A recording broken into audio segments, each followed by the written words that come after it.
नमस्कार साथियों, daily current affair show में आप सभी का बहुत-बहुत स्वागत है। साथियों, आज 25 नवंबर 2025 की तारीख है। आज का करंट अफेयर और उसका स्ट्रैटेजी इस वीडियो में हम लोग पढ़ा जाएगा। उससे पहले डेली की तरह कल के करंट अफेयर का क्विक रिवीजन हम करते हैं।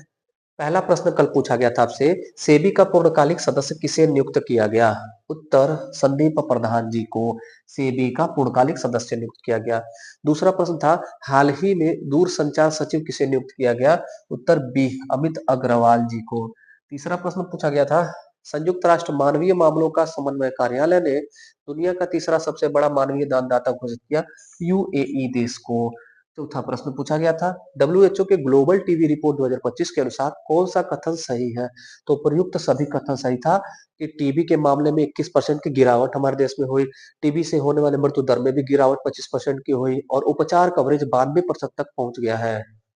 पांचवा प्रश्न पूछा गया था, फोर्ब्स रियल टाइम बिलियनर्स सूची 2025 के अनुसार दुनिया के तीसरे सबसे अमीर व्यक्ति बने। जेफ बेजोस को पीछे छोड़ करके लैरी पेज तीसरे सबसे धनी व्यक्ति बन गए और फर्स्ट और सेकंड ये लोग हैं। छठा प्रश्न पूछा गया था, आधार वर्ष 2011-12 को बदलकर अर्थव्यवस्था का नया आधार वर्ष क्या रहेगा? तो उत्तर बी, 2022-23 नया आधार वर्ष रहेगा। आने वाले कुछ वर्षों तक महत्वपूर्ण है, उसको याद रखिएगा आप साथियों। सातवां प्रश्न पूछा गया था, अमेरिकी निजी इक्विटी फर्म टीपीजी ने किस भारतीय कंपनी से मिलकर एआई केंद्रित और सॉवरेन डेटा सेंटर स्थापित करने की घोषणा की? उत्तर, टाटा कंसल्टेंसी सर्विसेज टीसीएस ने। आठवां प्रश्न पूछा गया था, भारतीय डाकघर ने किस आईआईटी में फर्स्ट जेनजेड थीम्ड यानी जेनजेड आधारित एक डाकघर खोला है? उत्तर, आईआईटी दिल्ली। आईआईटी दिल्ली के कैंपस में एक जेनजेड पोस्ट ऑफिस ओपन हुआ है। नौवां प्रश्न पूछा गया था, ग्रामीण नवाचार का पहला अर्थ समिट 2025-26 कहाँ होगा? उत्तर बी, हैदराबाद में। रूरल इनोवेशन को बढ़ावा देने वाला पहला अर्थ समिट। ये था साथियों कल के करंट अफेयर का क्विक रिवीजन। अब पढ़ते हैं आज का करंट अफेयर। पहला प्रश्न पूछा गया है, 24 नवंबर को असम और पूरे भारत में लक्षित दिवस मनाया गया। लक्षित कौन थे साथियों? उत्तर होगा, लक्षित जो है एक अहोम राजवंश के मुख्य सेनापति थे। लक्षित जो है वो अहोम राजवंश, असम का प्राचीनतम राजवंश है, उसी राजवंश के सेनापति थे। देखिएगा इनके बारे में, असम के नायक असम के नायक और पूर्वोत्तर भारत के डिफेंडर के नाम से प्रसिद्ध लक्षित बोड़फुकन। लक्षित बोड़फुकन किस उपनाम से जाने जाते हैं? तो असम के नायक और पूर्वोत्तर भारत के डिफेंडर के नाम से जाने जाते हैं। इन्हीं के श्रद्धांजलि के रूप में 24 नवंबर को लक्षित दिवस मनाया जाता है। अहोम जो राजा था साथियों, स्वर्गदेव चक्रध्वज उसी के सेनापति थे ये। 1671 ईस्वी में एक युद्ध होता है, सराय घाट का युद्ध। इस युद्ध को आप याद रखिएगा, सराय घाट का युद्ध 1671 ईस्वी में हुआ था। इसी में लक्षित ने जयपुर के राजा राम सिंह के नेतृत्व वाली मुगलों की सेना को हराया था। मुगल सेना को हराने वाला पूर्वोत्तर का सेनापति कौन था? तो लक्षित। ये लक्षित किसके सेनापति? तो स्वर्गदेव चक्रध्वज सिंह के, जो अहोम यानी कि असम का प्राचीन राजवंश का राजा था। मुगलों की सेना को हराया है इन्होंने। अहोम अहोम साथियों असम का प्राचीनतम राजवंश जिसकी राजधानी गढ़गांव। अहोम राजवंश की राजधानी गढ़गांव।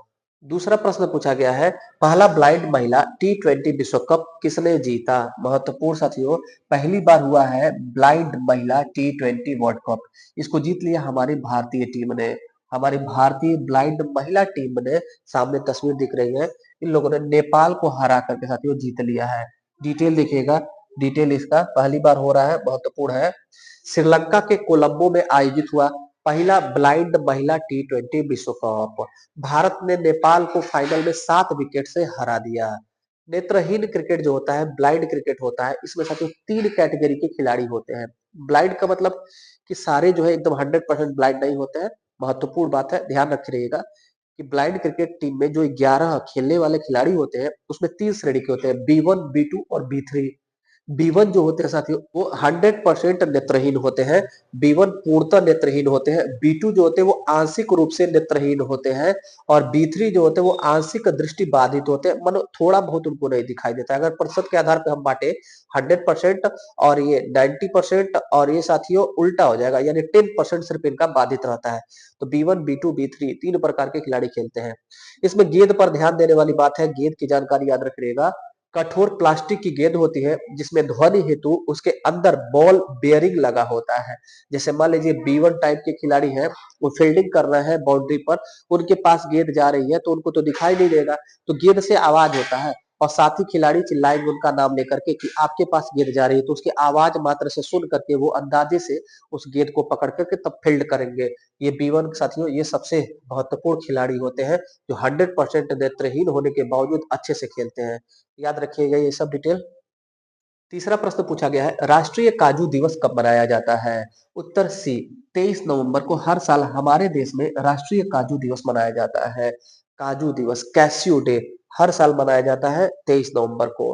23 नवंबर को राष्ट्रीय काजू दिवस मनाया जाता है। काजू हमारे भारत में और पूरी दुनिया में लाने का श्रेय पुर्तगालियों को जाता है। काजू की धरती ब्राजील को कहा जाता है। गन्ना का धरती, काजू का धरती, आलू का धरती, ये सब ब्राजील को कहा जाता है और ब्राजील से इन सब चीजों को पुर्तगाल ने हमारे भारत और दुनिया में जहां जहां पुर्तगाली गए वहां पर लेकर आए। जैसे आप पढ़े होंगे, याद होगा जीएस में, मक्का की खेती हो गया, आलू का खेती हो गया, गन्ने का खेती हो गया, लाल मिर्च का खेती हो गया, ये भारत में पुर्तगालियों के लाने का श्रेय जाता है, पुर्तगालियों के देन होता है। काजू एक बीज होता है साथियों, काजू एक बीज होता है और इसका वृक्ष सदाबहार उष्णकटिबंधीय होता है। यानी उष्णकटिबंधीय मतलब कि गर्म गर्म क्षेत्र में होता है, ठंडे क्षेत्र में नहीं होता है काजू। और काजू के पेड़ की लकड़ी से छोटा नाव बनाया जाता है। छोटे नाव को कहा जाता है डोंगी। डोंगी अर्थात छोटा नाव जो बनता है, छोटा बोट जो बनता है, तो काजू के पेड़ का जो तना होता है उसी से बनाया जाता है। चौथा प्रश्न पूछा गया है, सरल सिम्स पहल किस मंत्रालय द्वारा शुरू किया गया है? सरल सिम्स एक इनिशिएटिव है, इसको इस्पात मंत्रालय द्वारा शुरू किया गया है। स्टील मिनिस्ट्री ने इसको शुरू किया है। किस चीज के लिए? तो इस्पात के आयात की सुविधा के लिए।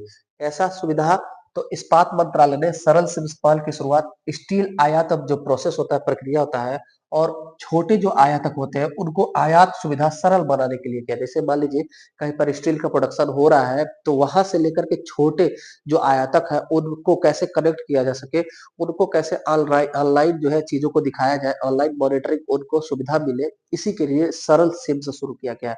आप सिंपल याद रखिएगा, सरल सिम्स इस्पात से संबंधित है।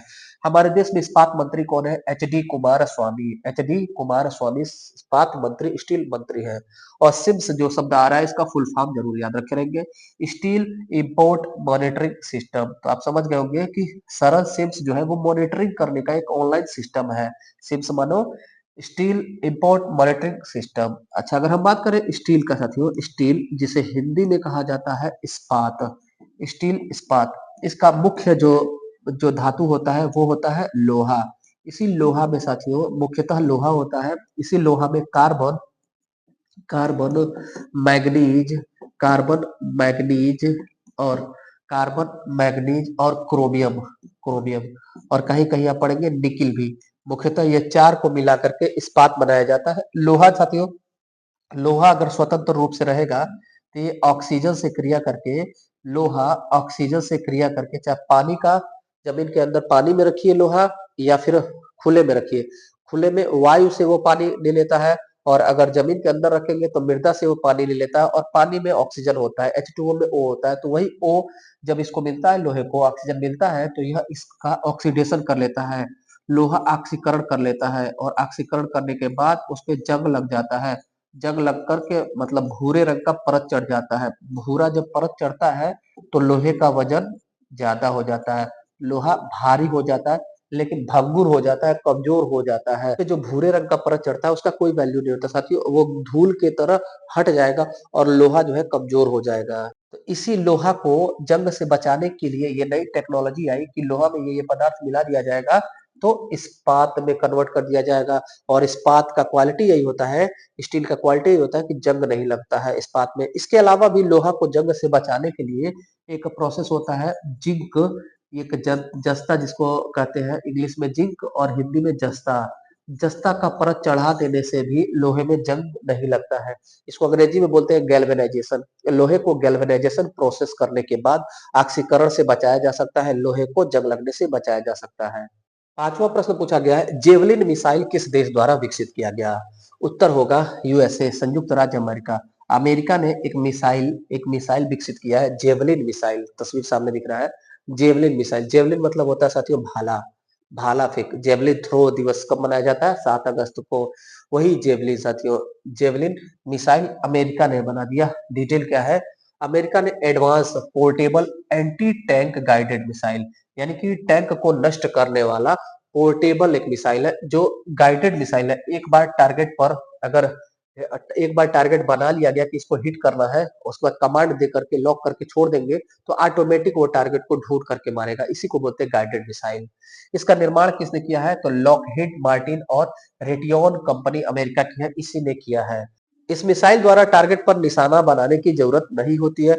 बस एक बार टारगेट को बता करके उसको लॉक कर दीजिए, तो ऑटोमेटिक वो टारगेट को खुद ही हिट कर देगा। छठा प्रश्न पूछा गया है, हाल ही में नामांश स्याल का निधन हो गया, वे कौन थे? साथियों, एक तस्वीर, एक फोटो, एक वीडियो सोशल मीडिया पर आप कहीं ना कहीं देखे होंगे। हमारे देश के एक जवान wing commander Dubai air show में अपना कर्तव्य दिखा रहे थे। उनका विमान दुर्घटनाग्रस्त हो गया, जिससे उनका तत्काल डेथ हो गया। साथियों, शहीद हो गए विंग कमांडर नामांश स्याल विंग कमांडर हमारे सेना के शहीद हो गए। ये सामने उनकी तस्वीर है साथियों, डिटेल देखिएगा। नामांश सस्याल हमारे देश के वायुसेना के विंग कमांडर थे। दुबई एयर शो में तेजस विमान ये चला रहे थे। यही दुर्घटनाग्रस्त होने से वो शहीद हो गए। ये कांगड़ा हिमाचल प्रदेश के निवासी थे।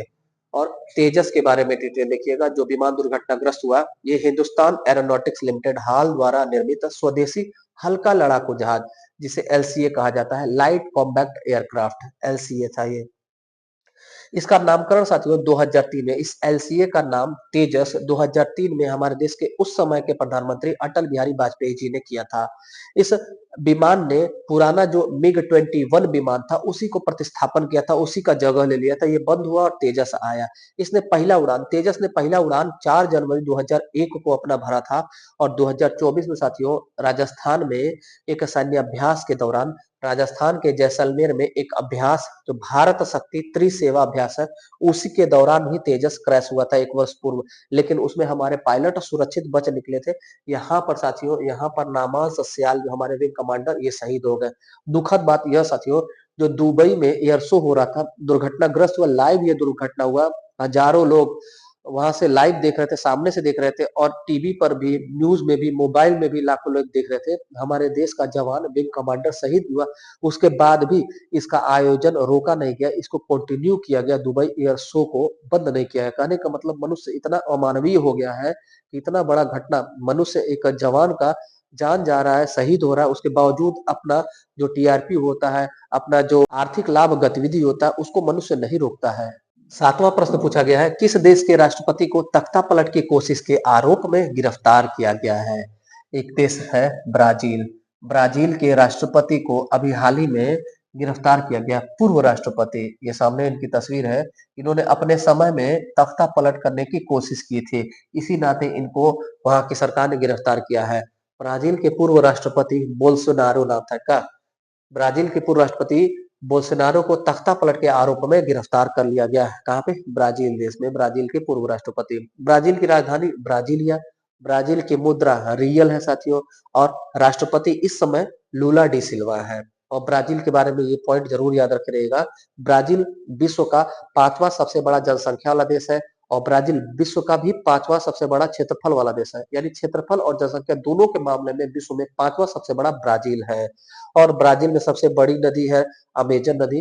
दुनिया की सबसे बड़ी नदी अमेजन नदी कहाँ पर है? ब्राजील में, दक्षिण अमेरिका महाद्वीप में। और अमेजन नदी के अगल बगल जो क्षेत्र है, वो सर्वाधिक जैव विविधता वाला क्षेत्र है। अमेजन नदी घाटी सर्वाधिक जैव विविधता वाला क्षेत्र है। पूरे विश्व का सर्वाधिक जैव विविधता वहीं पर है, इसीलिए उसको धरती का फेफड़ा भी कहा जाता है, अमेजन नदी घाटी को। आठवां प्रश्न पूछा गया, विश्व के मुख्य न्यायाधीशों का अंतरराष्ट्रीय सम्मेलन कहाँ आयोजित हुआ? उत्तर होगा हमारे उत्तर प्रदेश के लखनऊ में, नवाबों के शहर लखनऊ में। दुनिया भर के जितने भी सीजे हैं, यानी चीफ जस्टिस हैं, हमारे उत्तर प्रदेश की राजधानी लखनऊ में आए थे। और लखनऊ में भी हमारे भारत का साथियों सबसे बड़ा जो स्कूल है, सिटी मॉन्टेसरी स्कूल, उसमें आए थे। ये स्कूल लखनऊ में है, सिटी मॉन्टेसरी स्कूल, CMS। पूरे भारत का सबसे बड़ा स्कूल सिटी मॉन्टेसरी स्कूल। यहीं पर मुख्य न्यायाधीश और सर्वोच्च पदस्थ जो विशेषज्ञ हैं न्याय से संबंधित, उन सब का वार्षिक सम्मेलन हुआ। इस वार्षिक सम्मेलन में सभी लोग लखनऊ में इकट्ठा हुए थे। ये CMS स्कूल का तस्वीर है साथियों, सिटी मॉन्टेसरी स्कूल लखनऊ, वहीं पर ये सम्मेलन हुआ। 9वां प्रश्न पूछा गया है, किस देश के कोर्ट ने बायजू रविंद्रन पर 8900 करोड़ रुपए का जुर्माना लगाया? 8900 करोड़ रुपए का जुर्माना लगाया है। ये हमारे भारत की एक एडटेक कंपनी है बायजूस। बायजूस का नाम आप सुने होंगे साथियों। बायजूस पर जुर्माना लगाया अमेरिका की कोर्ट ने। अमेरिका के कोर्ट ने क्यों लगाया साथियों? देखिएगा, अमेरिका, ये तस्वीर है, किसकी तस्वीर है? बायजू रविंद्रन, जो बायजूस के संस्थापक हैं, उन्हीं का तस्वीर है साथियों। अमेरिका की डेलावेयर, अमेरिका की डेलावेयर बैंक्रप्सी कोर्ट है, अमेरिका की, यूएसए की डेलावेयर बैंक्रप्सी कोर्ट, उसी ने हमारे भारतीय एडटेक कंपनी बायजूस, इसके संस्थापक रविंद्र बायजूस हैं, इन पर कोर्ट ने निर्देशों को न मानने और दस्तावेज न जमा करने के मामले में 8900 करोड़ रुपए का जुर्माना लगाया। हुआ क्या था साथियों, जैसे इनके ऊपर एक मुकदमा चल रहा था और उस मुकदमे की सुनवाई थी और कई तारीख पड़ा, उस तारीख पर यह उपस्थित नहीं हुए, जिसके कारण कोर्ट ने नाराज होकर के सिर्फ इतना जुर्माना लगा दिया।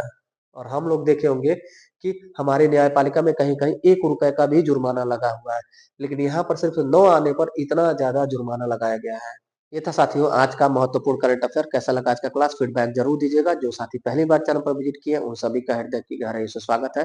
अपने चैनल से जुड़ जाइए। चैनल पर हम लोग डेली करंट अफेयर पढ़ते हैं, जीएस पढ़ते हैं और हिंदी पढ़ते हैं। चलिए मिलते हैं फिर अगली क्लास में, तब तक के लिए धन्यवाद। जय हिंद।